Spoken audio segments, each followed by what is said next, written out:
Imagine stepping off an international flight, pulling your phone out of your pocket, and watching the screen disorient you completely. You haven't just crossed time zones, you have stepped back in time by 7 full years. You look at the official date on your visa stamp, you glance at the headlines on the local newsstand, and you look at the digital wall clocks hanging in the airport terminal. The year reads 2018. It is not a system error, and it is not a retro marketing gimmick. You have just landed in Ethiopia, a land where today is literally the past, where the year has 13 months, where the daily clock resets to 0 at the exact second dawn breaks over the horizon, and where ancient traditions have remained triumphantly untouched by the outside world for thousands of years. When you first set foot in the capital city of Addis Ababa, your chest expands and your breath catches, not just from the wonder of what surrounds you, but because your lungs are desperately trying to adapt to thin, crisp highland air. You are standing at 7,700 feet above sea level. That is higher than Denver, Colorado, and higher than most famous alpine ski resorts in Europe. Yet, Addis Ababa is merely the starting point. Ethiopia is a massive, mountain-crowned giant, roughly twice the size of Texas, anchored in the Horn of Africa. Though it lost its ocean coastline decades ago, becoming landlocked, nature compensated for that loss with some of the most dramatic, jaw-dropping vertical scenery found anywhere on Earth. To the north, the Simien Mountains thrust upward into the clouds like colossal stone fortresses carved by gods. Here stands Ras Dashen, a towering peak reaching nearly 15,000 feet into the sky.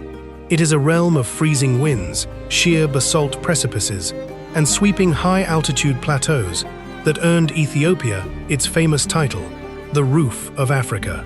But if you travel just a few hours to the east, the Earth plunges violently into an abyss. You descend down into the Danakil Depression, a surreal desert basin sitting 410 feet below sea level. It is lower than Death Valley, and with an average yearly temperature hovering around 93 degrees Fahrenheit, it holds the official record as the hottest place on Earth by annual mean temperature. In this single, unbelievable country, you can stand on a freezing mountain peak in the morning and gaze into a roaring lake of molten fire by nightfall. Deep within the Danakil Desert lies Erta Ale, one of only 5 permanent lava lakes on the planet, churning and glowing orange in the darkness continuously since 1906. Just a short trek away, the Earth boils over at Dalol, where geothermal sulfur springs create pools of electric neon yellow, fluorescent green, and vivid orange, water so acidic with a pH near 0 that it would instantly dissolve the sole of your shoe. NASA scientists regularly visit Dalol because it is the closest environment on Earth to the surface of Venus. And yet, across those very same blinding salt pans, long caravans of hundreds of camels still march in single file, hauling heavy blocks of salt cut by hand, walking the exact trade routes their ancestors tread 3,000 years ago during the age of the pharaohs. How is it possible for one nation to contain so many extreme worlds? And how did a country surrounded by a rapidly globalizing world manage to keep its own unique timeline intact? The answer lies in a story of profound spiritual devotion, unyielding identity, and unbroken sovereignty. While the rest of the planet operates on the Western Gregorian calendar, a system introduced in the 16th century by Pope Gregory XIII, Ethiopia never adopted it. Instead, the Ethiopian Orthodox Tewahedo Church maintained the ancient astronomical calculations established in the 5th century by early Christian scholars in Alexandria. Because of a fundamental theological disagreement over the exact year of the Annunciation and the birth of Christ, the Ethiopian calendar remains 7 to 8 years behind the standard Western calendar. While your calendar has 12 months, an Ethiopian year boasts 13 months. 12 of those months last exactly 30 days, creating a balanced, harmonious rhythm. Then comes the mysterious 13th month, known as Pagum, a short 5 or 6 day period that bridges the gap before the new year arrives in mid-September. It is the reason Ethiopia's nationhood is celebrated with the famous slogan, 13 months of sunshine. And the temporal shift does not stop with the calendar. Look at a clock on an Ethiopian wall. When sunrise arrives at 6 o'clock in the morning, by standard international time, the local clock reads hour 0. As the sun ascends, the hours count upward. 1 o'clock, 2 o'clock, 3 o'clock. Time here is not an abstract concept dictated by artificial corporate time zones. It is directly anchored to the natural movement of the sun across the equatorial sky. Have you ever wondered what it would feel like to step out of the frantic, hyper-connected rush of modern life and enter a world that still moves to the ancient heartbeat of nature?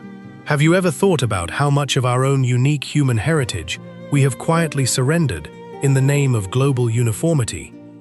Ethiopia never surrendered.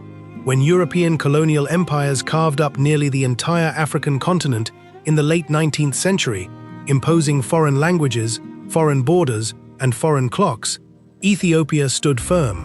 In 1896, against incredible odds, Ethiopian forces defeated an invading imperial army at the Battle of Adwa, securing their independence.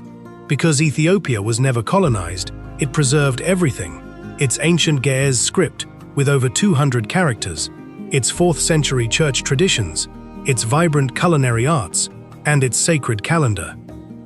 We are about to dive deep into the heart of this miraculous nation, from subterranean rock-carved cathedrals and lost sacred arks to wild volcanic landscapes and tribes living in harmony with the ancient earth. If you are ready for this epic journey into the heart of Africa's most miraculous land, drop a comment telling me where in the world you are watching from right now. Hit that like button, subscribe to Legends TV, and turn on notifications so you never miss more of our upcoming videos. To truly understand how deep Ethiopia's roots go, you must leave the high-rise buildings and bustling avenues of the capital behind and travel north into the rugged, isolated highlands of the Lasta region. Here, sitting 8,200 feet above sea level, lies a dusty, mountain-ringed town called Lalibela. On the surface, it appears quiet and modest, but step closer to the red earth, look down into the terrain beneath your feet, and you will find yourself gazing into one of the greatest architectural and spiritual wonders of human history.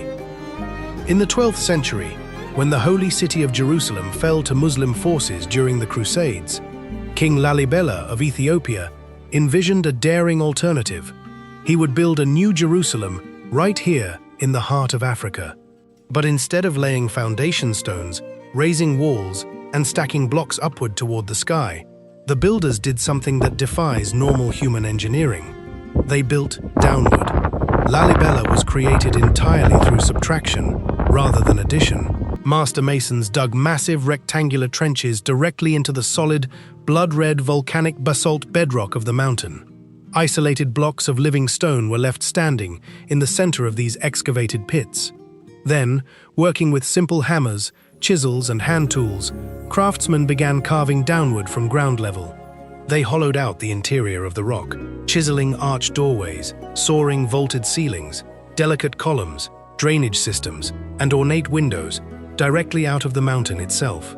Every single church in Lalibela is a single, continuous piece of stone, rooted permanently to the core of the earth. The most famous and breathtaking of these monolithic sanctuaries is Bete Georgis, the Church of St. George. When you approach the site, you do not see a building rising above the horizon. Instead, you walk up to the edge of a deep pit and look straight down. There, 40 feet below the surface of the ground, stands a massive, perfectly proportioned Greek cross carved from solid rock. The symmetrical roof, decorated with triple-molded crosses, sits completely level with the surrounding soil. To enter the church, you must descend through a narrow, winding subterranean trench carved into the cliffside, moving through dark stone corridors that block out the heat of the afternoon sun. As you step inside, the temperature drops dramatically. The air is heavy with the rich, intoxicating scent of burning frankincense and beeswax candles. Ancient, hand-woven carpets blanket the stone floor, and the walls are stained dark from centuries of smoke and devotion. Local tradition tells us that human hands alone could never have achieved such mathematical precision in just 25 years. The legend holds that thousands of workers labored by the light of day, And when night fell and the masons slept, a host of angels descended from the heavens to continue the work, carving twice as much stone in the dark as the humans did during daylight. Looking at the sheer scale and flawless geometry of Bete Georgis, it is easy to understand why generations of visitors have believed there was divine intervention involved. What makes Lalibela even more extraordinary is that it is not a museum, nor is it a deserted ancient ruin preserved behind glass. It is a living, breathing house of worship. Every morning before dawn breaks, long before the sun touches the mountain peaks, shadows wrapped in brilliant white cotton shawls, known as netelas, begin gliding through the stone trenches. Thousands of pilgrims, young and old, gather in the subterranean courtyards. They press their foreheads against the ancient red rock, kissing the stone walls, lighting candles, and listening to priests chant sacred liturgy in Ge'ez, an ancient language that has survived here for millennia. In one of the small, natural rock caves, tucked beside the church of Bete Golgotha, there lives an elderly hermit monk. He entered the cave 4 decades ago and made a sacred vow never to leave its small, dark opening. For 40 years, he has sat in silent prayer, supported entirely by the simple food and water brought to him by fellow believers. When asked by visitors why he chose a life of such extreme isolation, his answer is always simple: "This space is my sanctuary. Here, I am close to God." Could you imagine devoting your entire life to a single, quiet space of spiritual solitude, isolated from the endless noise and distractions of the modern world? What do you think drives such profound, unshakable faith? Let me know your thoughts in the comments below, because stories like these remind us how vastly different human lives can be across our shared planet. If Lalibela is the spiritual heart of Ethiopia's mountains, then 400 miles further north lies its ancient political crown, the historic city of Axum. Today, Axum feels peaceful and quiet, but 2,000 years ago, it was the bustling capital of the Axumite Empire, a kingdom so vast, wealthy, and powerful that the Persian philosopher Mani ranked it as one of the 4 great empires of the world, right alongside Rome, Persia, and China. The Axumites were master stone builders who erected colossal granite obelisks, known as stelae, to mark the underground tombs of their royal rulers. Carved from single, solid blocks of granite, these massive monoliths were designed to look like multi-story skyscrapers, complete with carved doors at the base and simulated windows running all the way up their faces. The largest standing obelisk towers 78 feet above the ground, weighing over 160 tons.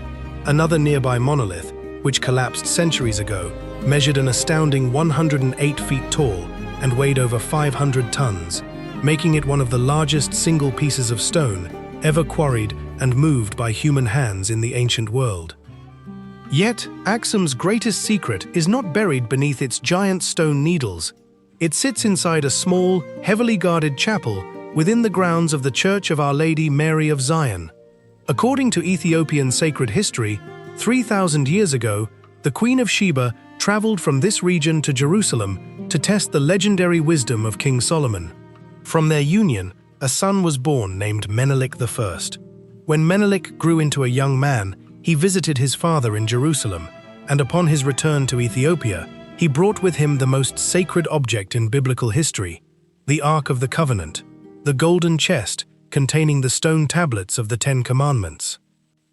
Ethiopians firmly believe that the true Ark of the Covenant has remained in Axum ever since, hidden away from the modern world.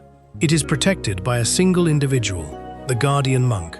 Once chosen for this role, the monk enters the sacred chapel grounds and never steps outside the iron fence again until his death. He is the only human being on earth permitted to look upon the sacred relic. He spends his days in continuous prayer, burning incense, and maintaining a lonely, silent vigil over a mystery that has captivated humanity for thousands of years. Whether you look at the subterranean stone churches of Lalibela or the guarded sacred sanctuaries of Axum, one truth becomes undeniable. Ethiopia guards its history with a fierce, quiet pride that no foreign empire has ever managed to tear away. If you are mesmerized by these ancient mysteries and the incredible resilience of this uncolonized land, make sure to hit the like button, share this video with fellow history lovers and travelers, and stay tuned as we venture further into Ethiopia's extraordinary narrative.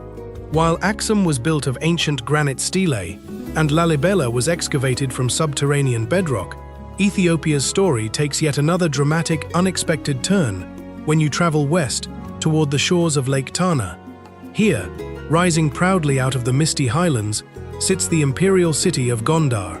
Often called the Camelot of Africa, Gondar feels as though it was lifted straight out of a medieval European fairy tale and transported into the heart of the Horn of Africa.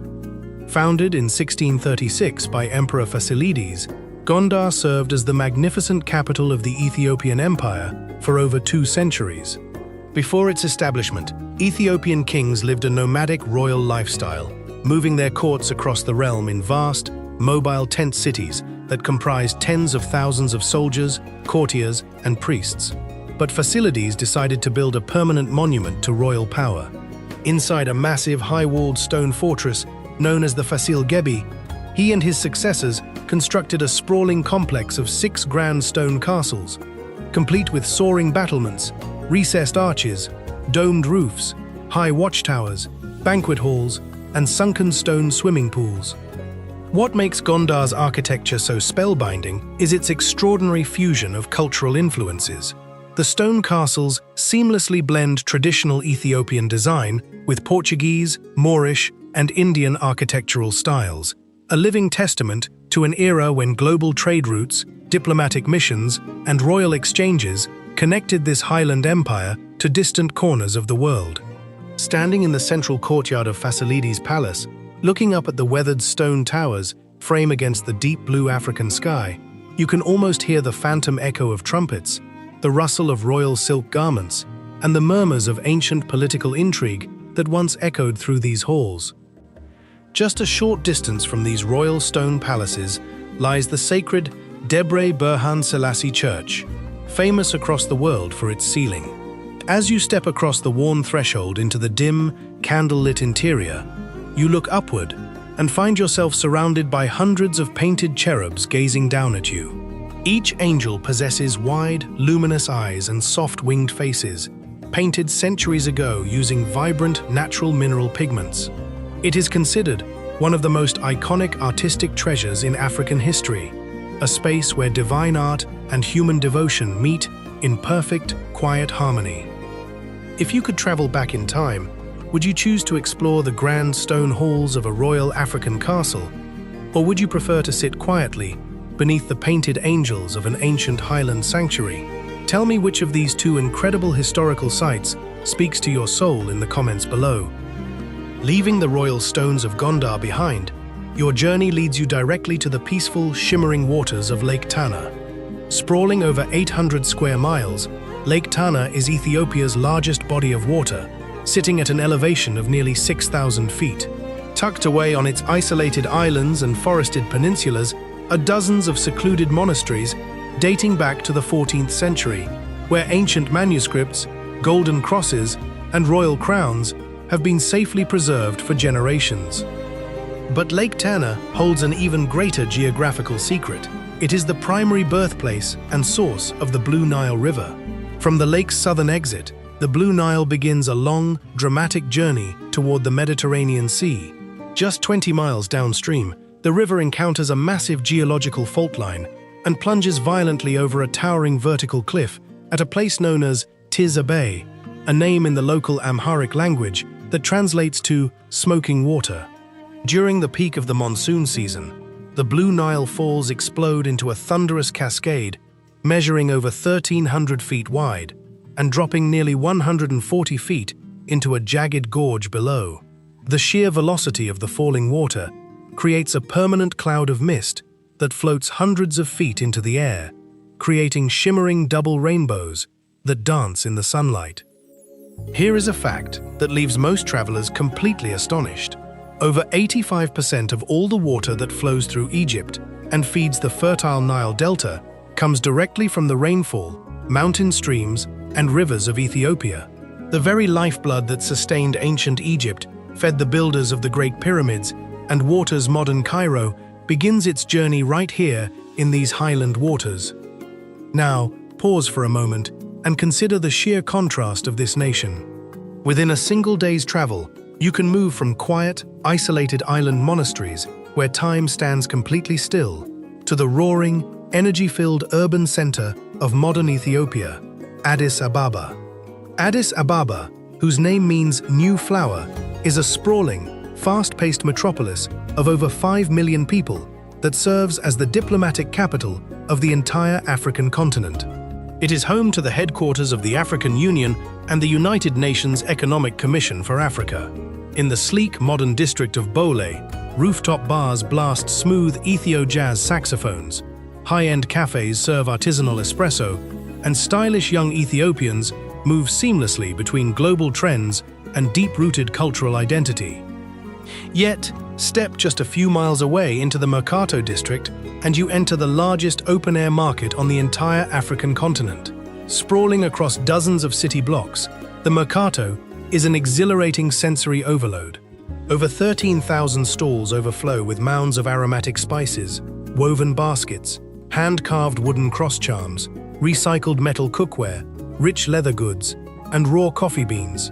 It is a bustling human maze where hundreds of thousands of buyers and sellers barter, laugh, and navigate a vibrant web of commerce that has operated with the same energetic tempo for generations.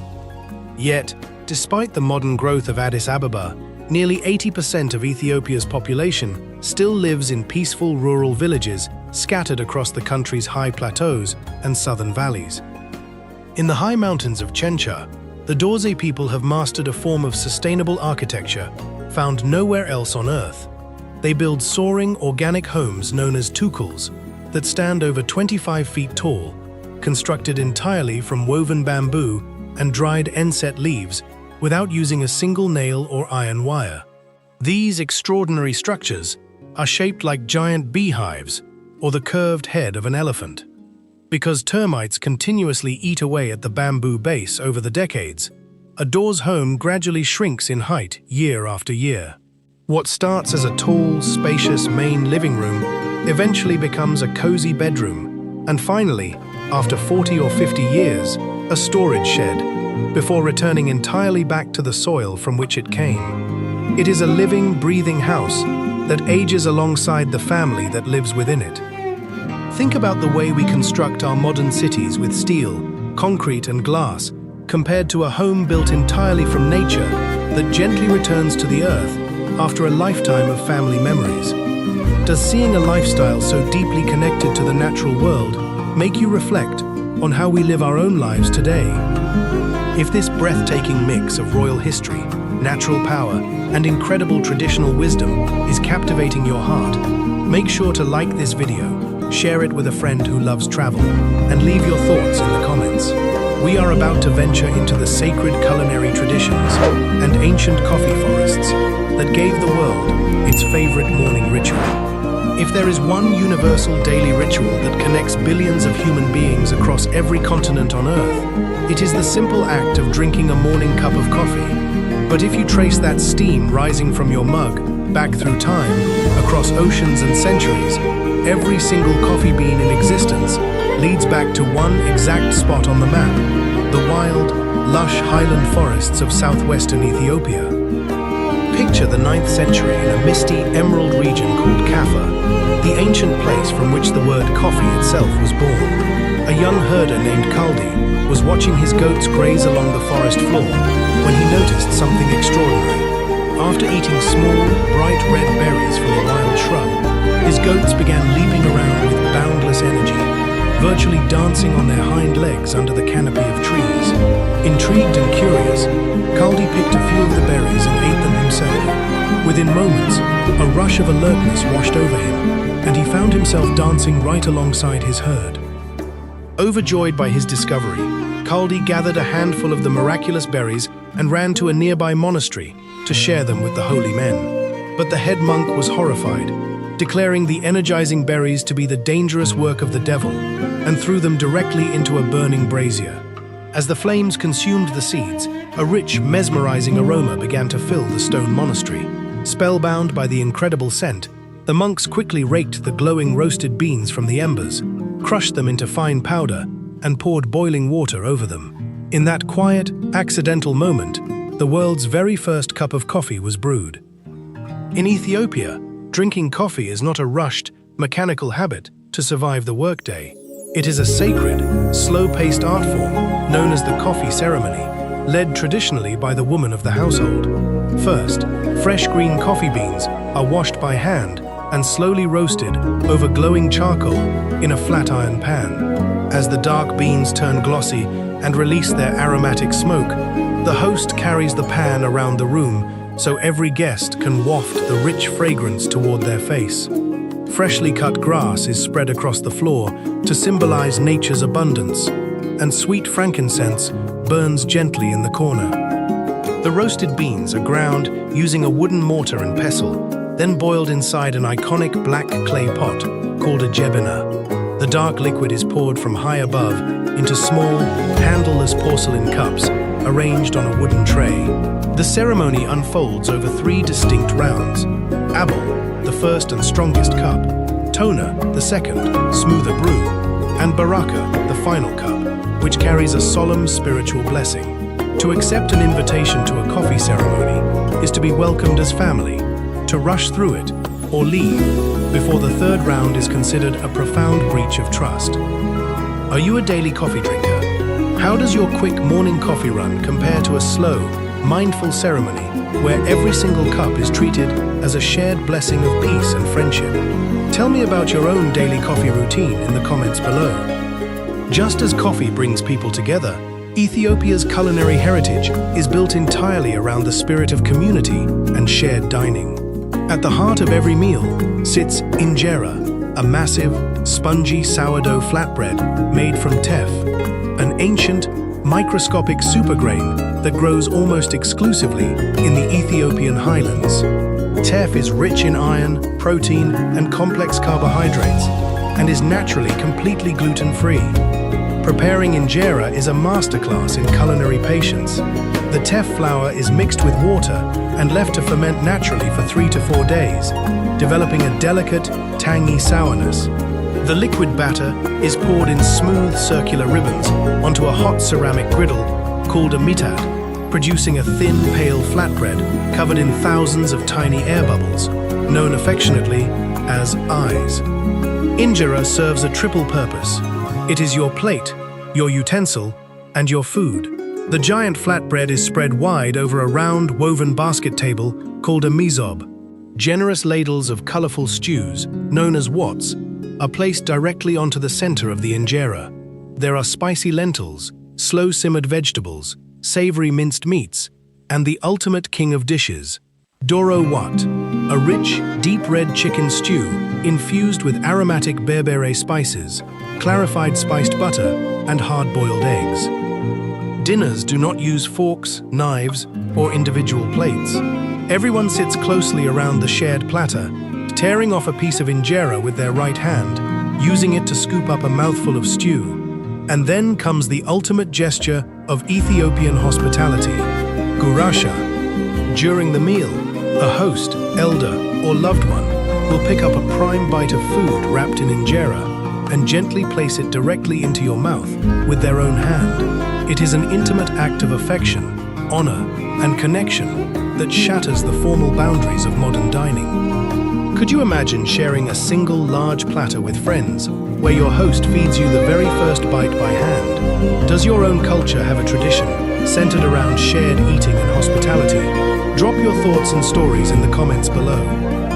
While human traditions thrive in the valleys, Ethiopia's high alpine peaks are home to creatures found nowhere else on the planet. Deep within the Bale Mountains, above 10,000 feet, roams the Ethiopian wolf, the rarest wild canine on Earth, with fewer than 500 individuals remaining in existence.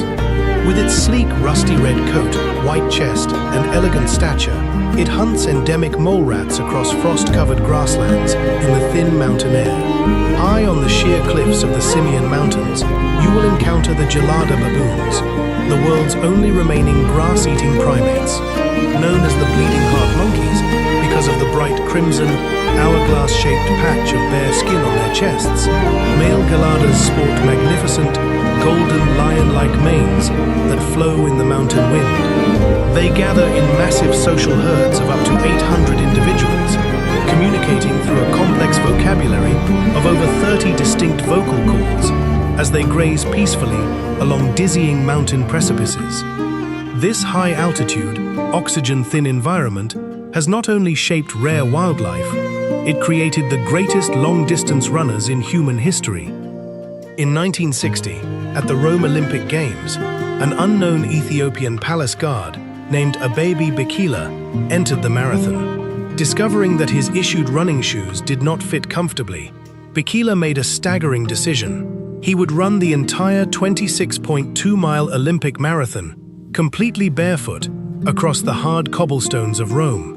Running through the dark, torchlit streets, Bikila crossed the finish line beside the stolen Axum obelisk in world record time, becoming the first sub-Saharan African in history to win an Olympic gold medal. 4 years later in Tokyo, just 40 days after undergoing emergency appendectomy surgery, he ran again, this time in shoes, and won his second consecutive Olympic gold medal. Bikila paved the way for running icons like Haile Gebrselassie and Kenenisa Bekele, almost all of whom hail from Bekoji, a tiny highland village where school children run 6 miles up and down mountain trails at 8,000 feet elevation every single day just to get to class. If Bikila's barefoot triumph or Ethiopia's incredible wildlife inspired you today, make sure to hit the like button, share this video with a friend who loves sports or nature, and leave a comment below. While high-altitude runners race across mountain plateaus and coffee ceremonies unfold inside highland homes, there is one region in Ethiopia that takes you even deeper back in time, not just by 7 years or even 7 centuries, but by millions of years. To reach this place, you must travel south toward the remote, wind-swept badlands of the lower Awash Valley and the sun-drenched plains of the Omo River Basin. This is a landscape where the earth itself feels raw, untouched, and primordial, holding the secrets of where our collective human story first began. In 1974, in a quiet, dry gully near the village of Hadar, scientists made a discovery that changed our understanding of human evolution forever. Sweeping away centuries of dirt and gravel, they uncovered 52 fossilized bone fragments belonging to a single ancient ancestor who walked upright on 2 legs 3.2 million years ago. The world came to know her as Lucy, named after a popular song playing on a radio in the camp that night. But in Ethiopia, she is known by a far more beautiful and reverent name, Dinknesh, which translates in Amharic to, "You are marvelous." Dinknesh stood just 3.5 feet tall, but her upright stride marked the dawn of the human journey. Decades later, paleontologists in the same region unearthed Adi, an even older hominid fossil, dating back 4.4 million years. When you stand on this sun-baked soil, you are not merely visiting a foreign country, you are standing in the nursery of humankind. Every human being living on Earth today, regardless of their culture, language, or skin color, can trace their deepest genetic ancestry back to the ancient valleys of Ethiopia. This is not just a destination on a map, it is home. How does it feel to realize that no matter where you were born or where you live today, your absolute earliest ancestors once gazed at the very same horizons and walked beneath the very same African sky? Share your thoughts in the comments below, because realizing our shared origin is one of the most unifying truths on Earth. Moving further south into the Omo Valley, a UNESCO World Heritage Site, you enter a living ethnographic museum where time operates on an entirely different plane. In this sun-soaked wilderness framing the winding Omo River, more than 8 distinct ancient ethnic groups have preserved their traditional ways of life for centuries, virtually untouched by the modern world surrounding them. Among the most iconic people of the Omo Valley are the Mursi. Known worldwide for their striking physical aesthetics, Mursi women practice a tradition of wearing large, hand-carved ceramic or wooden lip plates, known as debi. When a young woman reaches adolescence, her lower lip is pierced and a small clay disc is inserted. Over time, Progressively larger plates are crafted, painted with intricate geometric patterns using natural minerals, and worn with immense personal pride during ceremonial occasions and social gatherings. To modern Western eyes, accustomed to social media algorithms and standardized corporate beauty standards, the lip plate can seem mysterious or perplexing. But within Mersey culture, it is an emblem of female maturity, self-expression, identity, and cultural pride. It represents a living symbol of resistance, a fierce refusal to abandon ancient ancestral traditions in favor of a homogenized, globalized world. Does seeing traditions like the Mersey lip plate challenge the way you view beauty and personal identity? In a world where everywhere is starting to look and sound the same, do you think it is important for isolated cultures to protect their ancient heritage? Drop your perspective in the comments. I read every single thought you share. Travel a few miles across the thorn scrub savanna, and you will meet the Hamer people, renowned for their intricate hair designs, heavy brass copper collars, and one of the most intense rites of passage on the planet, the Ukuli Bula, or the bull jumping ceremony. When a young Hamer boy is ready to transition into manhood, take a wife, and earn the right to own cattle, he must face a formidable public test of courage, balance, and physical resilience. The entire village gathers at dusk in a clearing beneath giant acacia trees.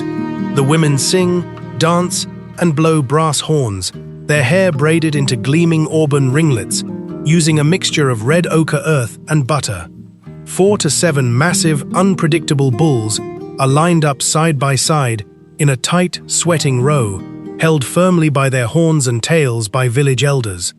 The initiate, completely stripped of clothes to symbolize vulnerability and purity, must sprint toward the row of cattle, leap onto the back of the first bull, and run across the moving, slippery spine line of the entire herd without falling. He must make this perilous run back and forth 4 times in succession. If he succeeds, he is met with triumphant cheers, welcomed into the ranks of adult men, and honored as a warrior. If he falls, he faces public humiliation and must wait another year to attempt the journey again. Just across the river, the Karo people treat the human body as a living canvas. Using pure white chalk, yellow ochre earth, red iron ore, and charcoal mixed with water, Karo artists transform their skin into intricate artwork, painting delicate floral patterns, animal spots, and striking geometric lines across their faces and torsos before celebrations. What makes the communities of the Omo Valley so deeply moving is not that they live in the past, but that they have chosen to remain connected to the earth, to their ancestors, and to each other in a way modern society has largely forgotten. There are no smartphones here, no traffic jams, and no artificial deadlines, only the rising sun, the flow of the river, and the enduring strength of human community.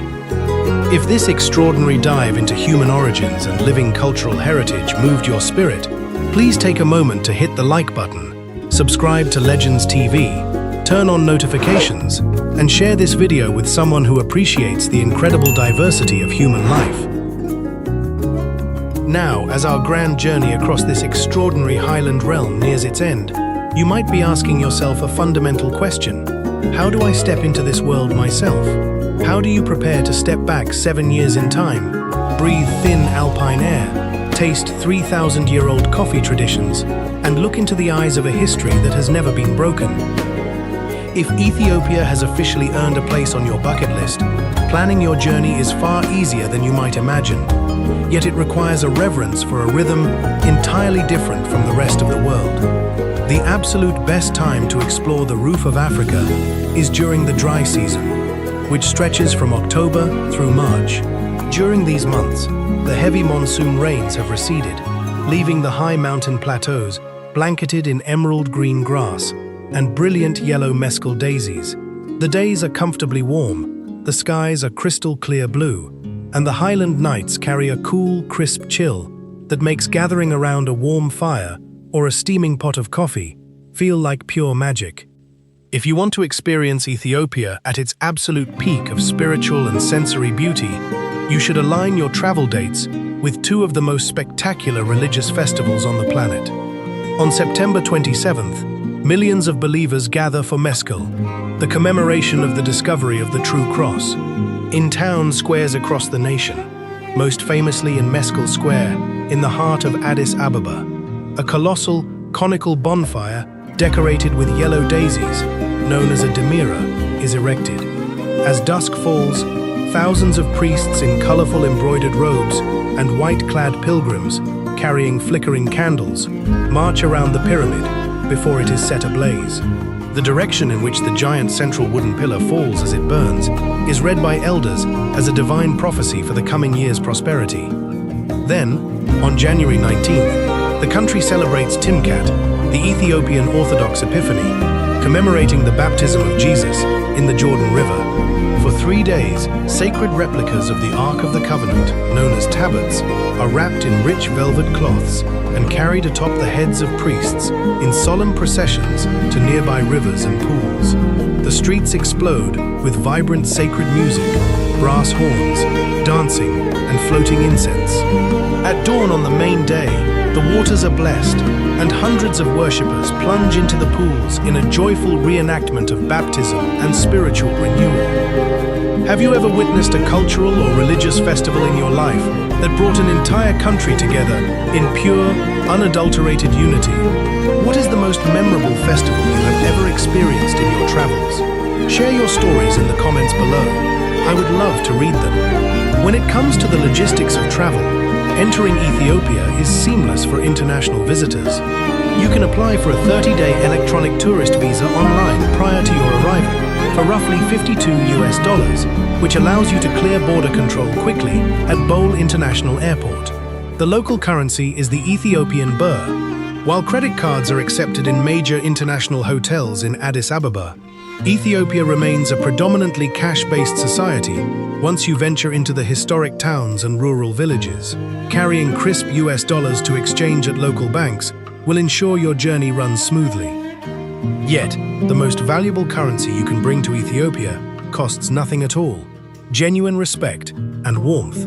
When meeting someone, a warm handshake, accompanied by a subtle bow of the head, or a gentle touch of right shoulders, shows deep cultural respect. Learning even a few words of Amharic will open doors and hearts instantly, wherever you go. Saying selam for hello, or amesegin alehu, which means thank you, will be met with broad smiles and overwhelming generosity. And remember the golden rule of Ethiopian travel: never rush a coffee ceremony, never refuse a gesture of gurasha, and always accept hospitality with an open heart. Now, as we stand at the end of this epic journey, let us return to where we began, to that puzzling digital clock in the airport terminal, to the 13-month calendar, and to that 7-year gap that separates Ethiopia from the rest of our modern world. Why is this country 7 years behind? You see, when you look at it through the lens of history, Ethiopia is not behind at all. It is not delayed, it is not primitive, and it is not lagging behind modern civilization.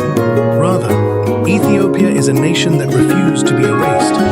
While foreign empires tore across oceans, reshaping maps, redrawing boundaries, and standardizing time zones to suit industrial global commerce, Ethiopia stood as an unyielding fortress of sovereignty.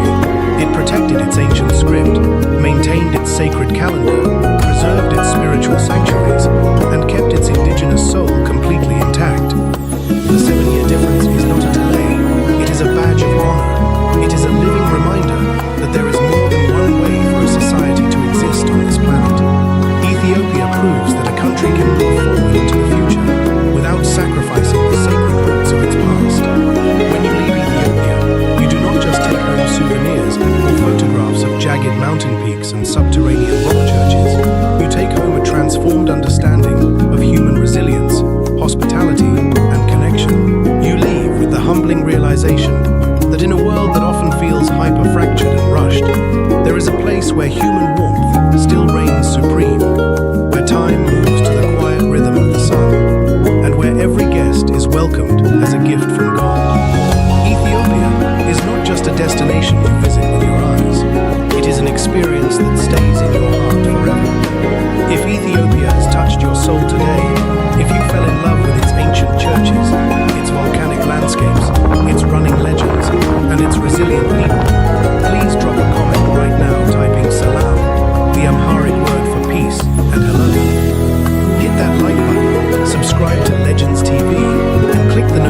notification bell so you never miss another deep dive documentary into our world's most incredible places. Share this video with a friend, family member, or travel partner who needs to see the magic of this uncolonized land. And before you go, tell me in the comments, where should Legends TV travel next? Should we explore the hidden monasteries of Bhutan, the desert kingdoms of Morocco, the lost stone cities of Peru, or the red dunes of Namibia? Cast your vote below. Thank you for walking through time with us today. Until our next journey across this beautiful planet, stay curious, stay adventurous, and as they say in Ethiopia, Day Nahun, stay well, my friend.